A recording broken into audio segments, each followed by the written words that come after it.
இப்ப அழகீட்டு வாய்ப்பாடு பார்க்கலாம். இத பொறுத்தவரைக்கும், இப்ப நான் இந்த ஸ்க்ரீன்ல தெரியுது பார்த்தீங்களா? இந்த வாய்ப்பாடு தெரிஞ்சா மட்டும் தான் உங்களால அழகீட்டு வாய்ப்பாடு போக முடியும். ஓகேவா? இப்ப ஃபர்ஸ்ட்டு நேர்னா என்ன? நிறைனா என்னன்னு தெரியணும். நேர் அப்டின்னா ஒரே ஒரு குறில் எழுத்து. கா, ங்க, ச அந்த மாதிரி.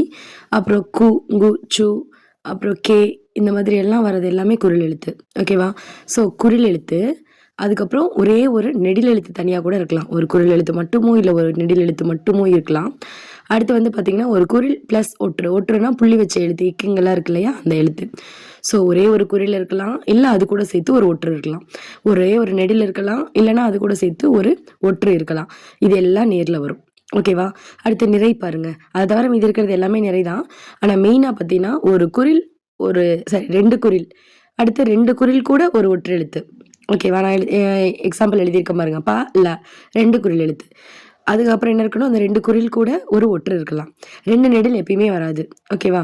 அடுத்து என்ன குடுத்துருக்காங்க, ஒரு குறில் கூட ஒரு நெடில் இருக்கலாம். அதே மாரி ஒரு குறில், ஒரு நெடில், ஒற்று இருக்கலாம். ஓகேவா?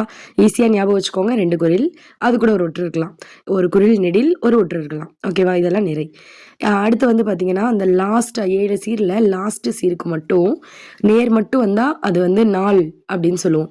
நிறை மட்டும் வந்தா மலர் அப்படின்னு சொல்லுவோம். நேர் வந்து நேர், அதாவது நேர் பிளஸ் நேர் அப்படி இருந்தா காசு. அதே நிறை பிளஸ் நேர் அப்படி இருந்துச்சுன்னா அது வந்து பிறப்பு அப்படின்னு சொல்லுவோம். ஓகேவா? அடுத்து இந்த வாய்ப்பாடு பாருங்க. இப்ப நம்ம ஒரு வார்த்தையை பிரிக்கிறோம் அப்படின்னா ஒரே ஒரு நேரோ நிறைன்னு மட்டும் வராது. 2 வரலாம், 3 வரலாம். ஸோ 2 வரதெல்லாம் இப்ப குடுத்துருக்கேன் பாரு. நேர் நேர் அப்படின்னா தேமா, நிறை நேர் புளிமா, நிறை நிறை கருவிலம், நேர் நிறை கூவிலம். இதை மெமரைஸ் பண்ணிக்கோங்க. இது கூடயே 3 வருதுன்னு வச்சுப்போம். 3ஆ பிரிக்கிறோம் ஒரு வேர்டையே. ஸோ நேர் பிளஸ் நேர், மறுபடியும் ஒரு நேர் வந்துச்சுன்னா அதுக்கு பேர் தேமாங்காய். அதுவே நிறை வந்துச்சு அப்படின்னா அதுக்கு பேரு என்ன சொல்றது, தேமாங்கனி அப்படின்னு சொல்லுவோம். ஓகேவா? 2 வாரத்துக்கு உங்களுக்கு தெரியும். நேர் நேர் தேமா, நிறை நேர் புளிமா, நிறை நிறை கருவிலம், நேர் நிறை கோவிலம். இது எழுதிருவீங்களா? அது கூட இப்ப நேர் நேர் கூட இன்னொரு நேர் வந்துச்சுன்னா என்ன எழுதணும்? தேமாங்காய். அதுவே நேர் நேர் கூட இன்னொரு நிறை வந்துச்சுன்னா என்ன எழுதணும்? கனி, தேமாங்கனி. அதே மாதிரி தான் மத்ததும். சரியா? ஸோ 3ஆவதா வர வேர்டு நேரா இருந்தா அது வந்து காய்னு முடியணும். நிறையா இருந்தா கனி அப்படின்னு முடியணும். ஓகேவா? நெக்ஸ்ட் ஒரு எக்ஸாம்பிள் பார்க்கலாமா? இந்த எக்ஸாம்பிள் பாருங்க. உலகத்தோடொட்ட ஒழுகல் பல கற்றும் கல்லார் அறிவிலாதார். இந்த மாதிரி 7 சீர் பிரிச்சு கொடுத்துருக்காங்களா? நீ முதல்ல லைன் பை லைனா எல்லாத்தையும் எழுதிக்கோ. உலகத்தோ, அப்புறம் இந்த டொட்ட, ஒழுகல், பல கற்றும் அந்த மாதிரி தனித்தனியா பிரிச்சு எழுதிக்க. ஒவ்வொரு இடத்துக்கும் நடுவில் கொஞ்சம் கேப் விடுங்க. அப்பதான் இந்த லைன் பிரிக்க தெரியணும் உங்களுக்கு. அதுக்காக பிரிக்கிறது அது தெரியும் அதுக்காக. ஸோ இப்போ பாருங்க, ஃபர்ஸ்ட் ஊ குறில் எழுத்து.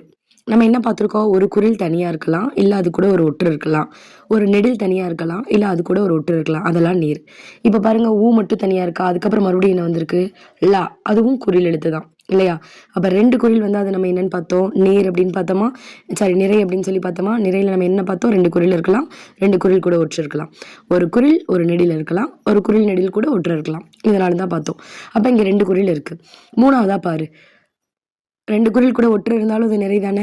ஆனா இங்க 3ஆவதா பாரு, ஒற்று இருக்கா? இல்ல. மறுபடியும் ஒரு குறில் வருது. 3 குறில் எல்லாம் 3 எழுத்துலாம் ஒண்ணா சேராது. சரியா? அதனால நீ என்ன பண்ணு, அதாவது 3 எழுத்து சேராதுன்னா 2 குறில் கூட ஒற்று தான் சேரும். இப்ப மறுபடியும் குறில் வந்து சேராது. 3 குறில்ங்கிறது சாத்தியமே கிடையாது. அப்ப அந்த 2 குறிலோட ஒரு கட் பண்ணிருங்க. ஒரு லைன் போட்டுருங்க. ஓகேவா? அதை நம்ம என்ன எழுதுவோம், நிறைன்னு எழுதுவோம். நிறை எழுதியாச்சு. அடுத்து பாருங்க, கா ஒரே ஒரு குறில், பக்கத்துல ஒரு புள்ளி வச்ச எழுத்து வந்துருச்சு. அப்ப குறில் ஒற்றுனா அது என்னன்னு தெரியும் உங்களுக்கு, நேர் அப்படின்னு தெரியும். அடுத்து லாஸ்டா பாருங்க, தோ நெடில் எழுத்து. நெடில் எழுத்து தனியா வந்தா அது என்னது, நேர். நிறை நேர்னா புளிமா. இப்ப நமக்கு என்ன வந்திருக்கு, ஃபர்ஸ்ட்ல நிறை நேர் நேர்னு வந்திருக்கு. அப்ப அதை நம்ம என்ன எழுதுவோம், புளிமாங்காய். ஓகேவா?